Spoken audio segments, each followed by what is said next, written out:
Hello everyone, I will show you how to estimate shipping on Pandabuy. First of all, open it and log in, and after you logged in, head over and tap on your card from here. Click on it, on this option, and after that will show to you all the products in your card. And from here, if you want to estimate, what you need to do is, for example, I want to estimate this product and this one and this one, and after that what you need to do is to tap on estimator, and now scroll down and you need to choose your destination from here.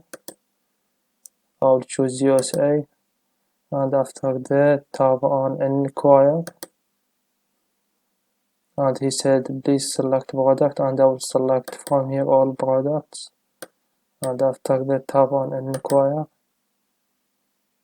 and from here he will show you the shipping prices from here, and you can as well remove the boxes from here if you want. Sometimes will show up to you here.